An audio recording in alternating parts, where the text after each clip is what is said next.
Всем привет на моем небольшом канале. Для тех, кто видит меня впервые, меня зовут Яна, и сейчас я проживаю в Индии, в городе Мумбаи, со своим супругом Халидом и маленькой дочкой Амилией.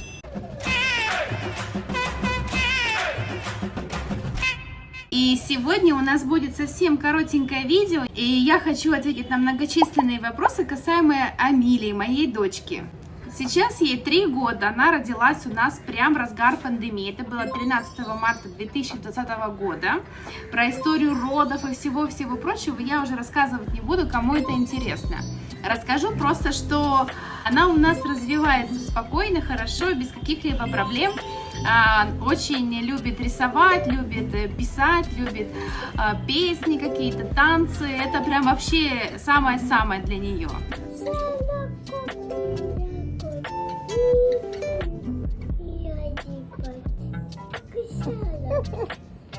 Это что это такое?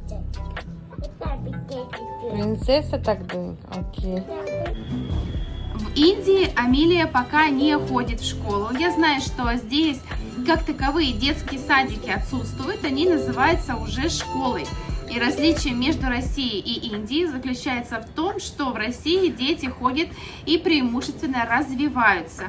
То есть, конечно, да, у них есть какие-то занятия, рисование, они что-то лепят, что-то там пляшут, какие-то сценки придумывают, то в Индии они уже учатся прям вот заранее. Я не могу сказать за или против такого метода, но мне кажется, что детям нужно давать больше времени для игр. Ведь когда еще они будут расслабляться и отдыхать, и наслаждаться жизнью, как не в детстве?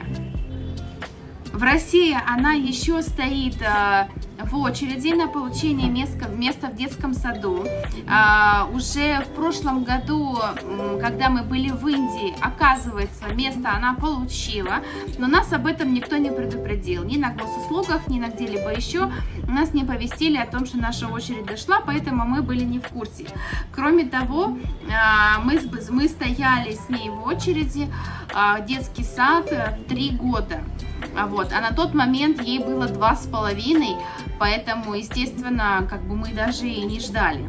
По возвращению в Санкт-Петербург в этот раз она, конечно же, пойдет в детский сад. Кроме того, также я ее очень хочу записать в музыкальную школу. Я сама закончила музыкальную школу, класс фортепиано, и подумала, что будет очень здорово, если Амилия тоже пойдет по моим стопам.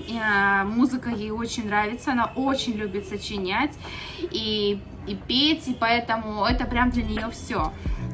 Конечно, мне очень хочется, это прям самое главное, мне кажется, главнее всего, я очень хочу отдать ее на единоборство, как минимум, на просто научить ее защищаться и постоять за себя, потому что, мне кажется, в современном обществе это ужас как важно.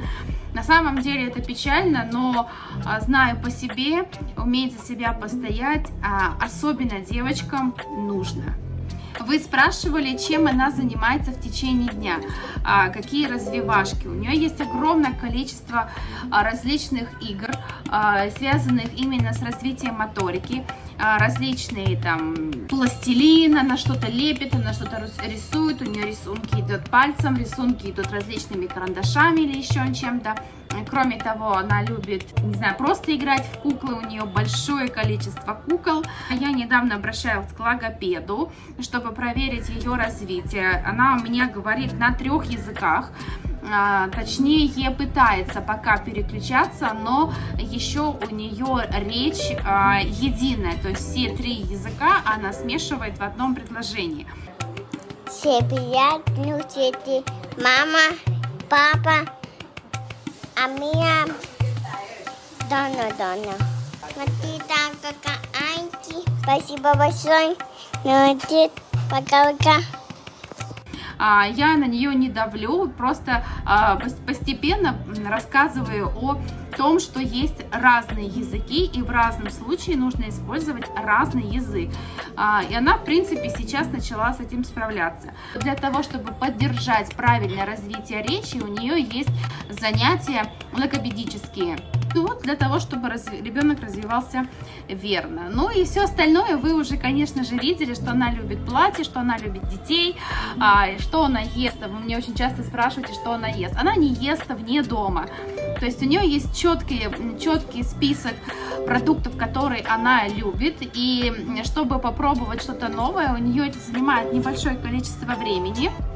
Но она не особенно еду вне дома, она не очень любит пробовать. Поэтому, если мы все вместе уходим в кафе, либо в ресторан, то она либо ест мороженое, либо картошку, либо фрукты, пьет молочный коктейль и ждет момента, когда она может прийти домой и поесть дома.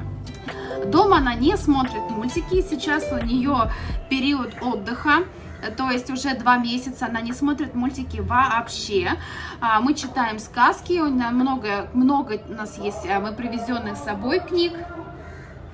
А теперь мы прервемся, потому что начался призыв к молитве, поэтому немножечко возьмем паузы. Вот в 2 словах я расскажу, что она сейчас читает.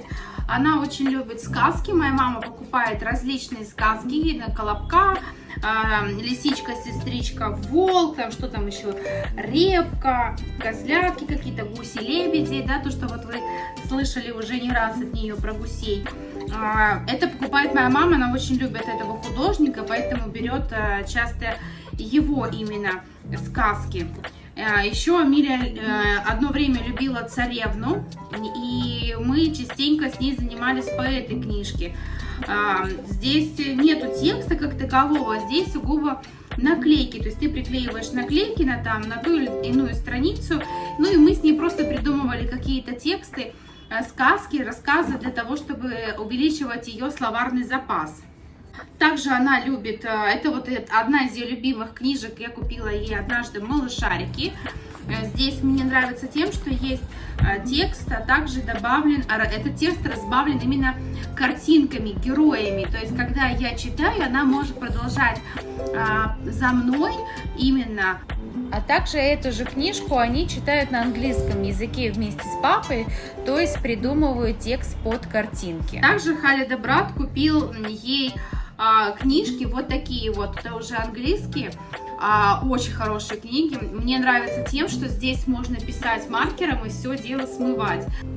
В общем, он купил очень много английских книг, и писать, и что-то читать, и изучать алфавит для развития логики и прочее. То есть, в общем, очень полезные книжки. Мне они тоже нравятся, и Амели в восторге. Ну, в общем, я надеюсь, что я вам рассказала об Амелии все, что вы хотели знать. Если у вас остались вопросы, вы пишите смело в комментариях, и я на каждый ваш комментарий оставлю ответ. Попыталась рассказать как можно быстрее, чтобы не затянулось, но при этом подробнее. Надеюсь, вам понравилось наше коротенькое видео, и ставьте лайки, если да. Не забывайте, пожалуйста, подписываться. И до новых встреч. Пока-пока. Ну, пока.